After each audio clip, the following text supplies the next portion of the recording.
G'day guys, and welcome back to the channel. If you're new here, my name is Jazz and I love to just create videos on just general Bible topics. Sometimes they're related to women, sometimes they're just a bit more broad.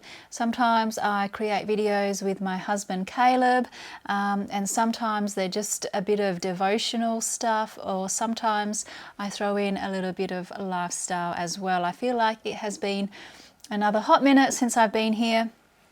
I have recently, not long ago, had my wisdom teeth out, well, two of them at least, but so if I talk a little bit funny, that is why. But so far so good. Anyway, in today's video, I thought it would be fun to just sit down, have a girl chat and talk about how long we should be engaged for. So let's get right into it. So in today's society, engagements just vary so much from, with every couple. So every couple will be so different. Some couples would have been together for years and years, so they might just have a really short engagement. Some Christian couples that I know, they basically just meet and are married within like a few months.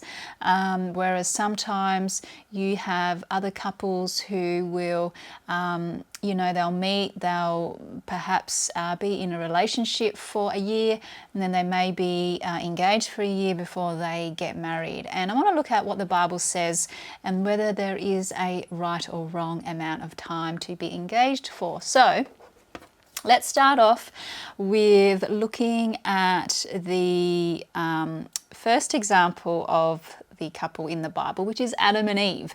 Now, God obviously created Eve for Adam, and they were basically she came along and they were like automatically married. Now, being the first couple in the Bible, obviously their situation is a little bit different to the others that I will mention as we go along.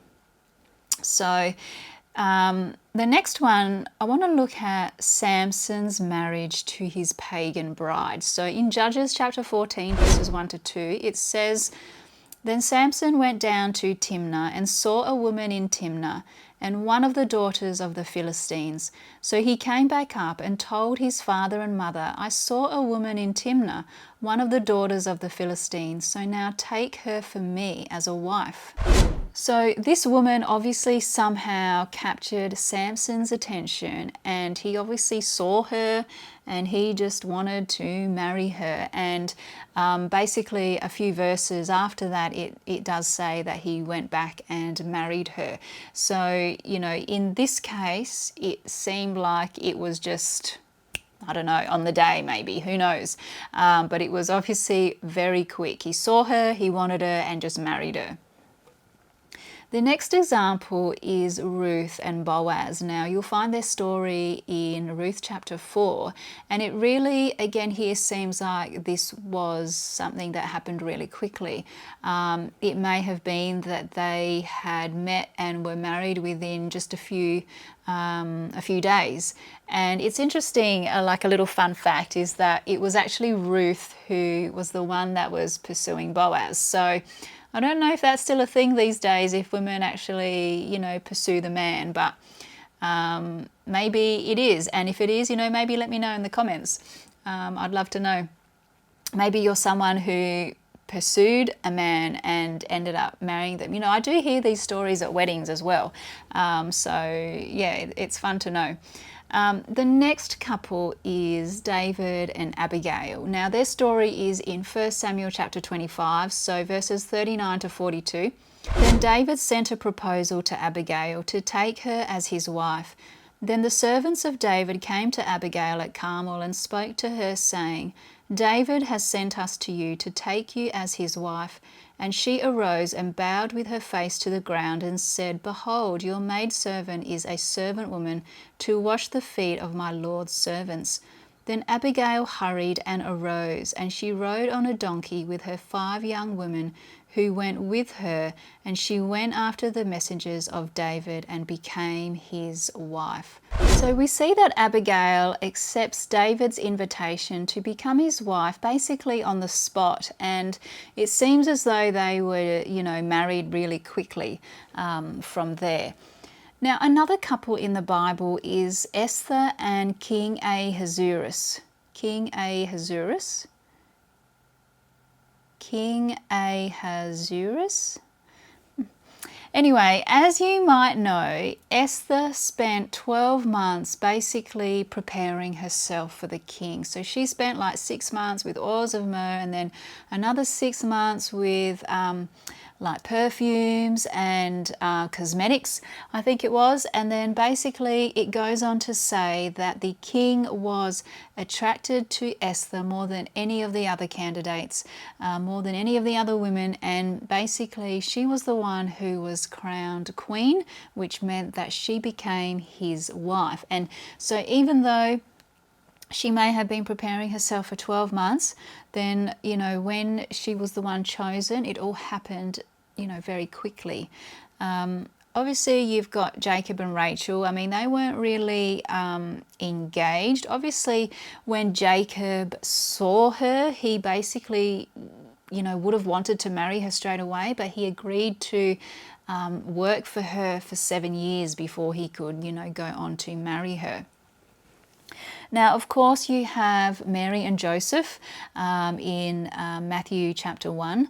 And basically, we know that Mary was pledged to marry Joseph. And, before they were married, she was found to, be with child. And it was that Joseph wanted to divorce her. And basically, God appeared to Joseph in a dream saying, don't be afraid to take Mary home as your wife.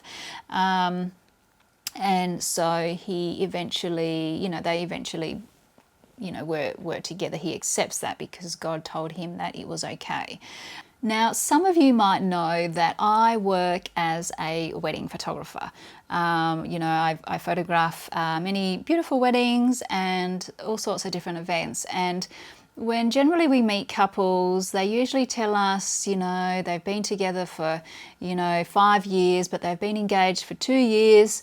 And a lot of the time they have chosen a longer engagement period purely for the fact of financial reasons. So they want to go on and have a certain type of wedding, which means they need a certain amount of time to save up for that and pay for everything. So the engagement is usually long because they've chosen to they've chosen that, and then they have to save up for it. And a lot of the time, even with Christian couples, sometimes, like I have mentioned, they can, basically meet and they're married within a few months, and they just choose to have a really simple, basic wedding. And really, look, at the end of the day, I don't really think there is a right or wrong amount of time to be engaged. In Bible times, people were generally married quite young and quite quick, and it was probably more of a way to survive back in those times. But now in Jewish culture, betrothal or engagement, as we would call it, was basically a formal bond, a formal agreement between a man and a woman, which was almost as binding as a marriage, but just without all the physical intimacy.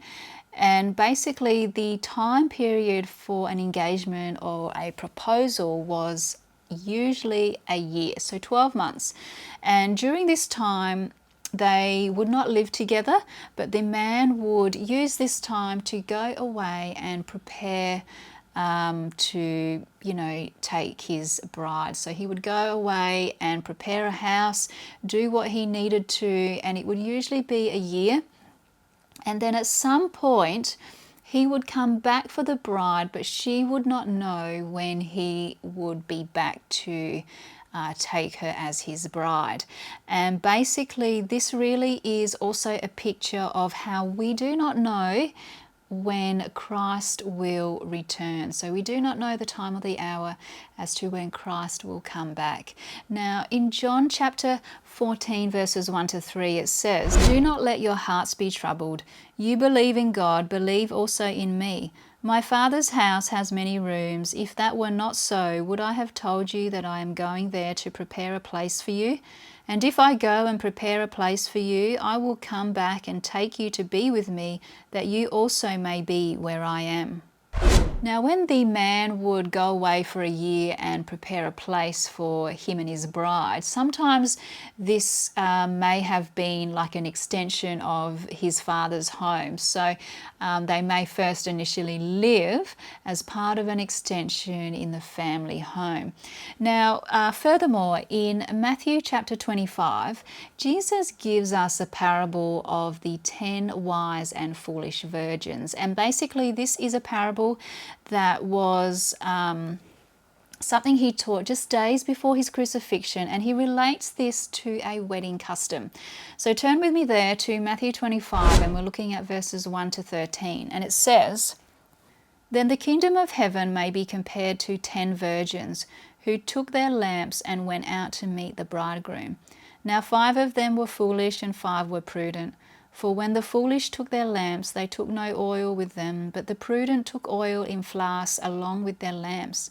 Now while the bridegroom was delaying, they all got drowsy and began to sleep.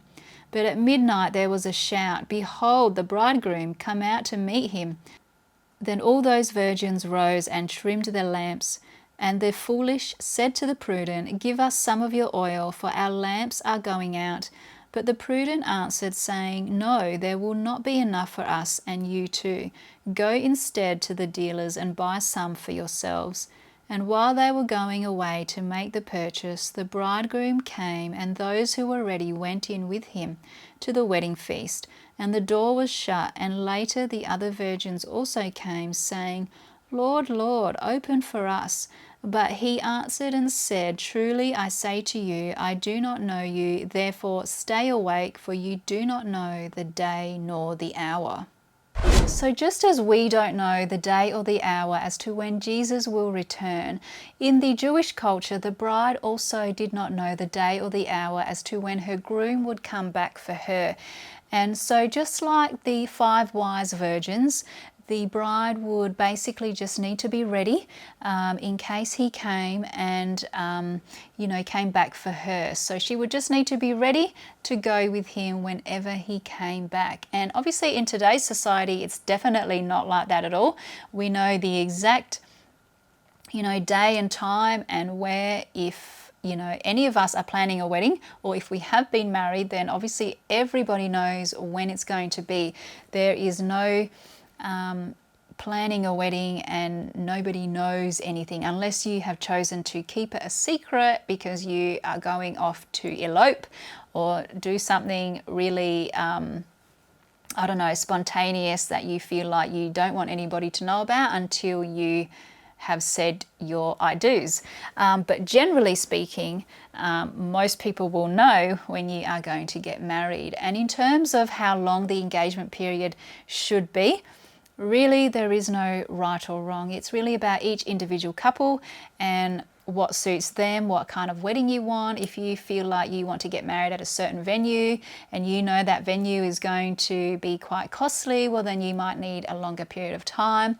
But if you are the kind of couple who feels like, hey, we just want to get married, let's just do everything on a budget, then certainly that's fine as well if you want to get married within a few short months. And really how long your engagement period is for does not determine how well your marriage is going to be, or it does not determine the outcome of your marriage. So just because you get married really quickly does not mean your marriage is destined to end really quickly, if that makes sense. Now, Obviously, like I know people who have basically met and gotten married and sadly are divorced within, you know, a couple of years. I know people who have been together for a long time. They still have long engagements, you know, and, you know, their marriage just does not stand the test of time. So regardless of how long your engagement period is for, does not mean, you know, it does not determine the outcome of how well your marriage is going to be. So if that makes sense. It really is up to each individual couple. I had a 12-month engagement, and you know, that's not to say everybody's going to have a 12-month engagement. I think most people in this day and age tend to have like 2-year engagement periods, and again, that's really up to each individual couple. But anyway, I hope you have enjoyed this discussion, this little Bible study. If you have, please be sure to leave me a comment below. I love to read your comments, and you will see me again in my next video. Thank you so much for watching. Bye bye.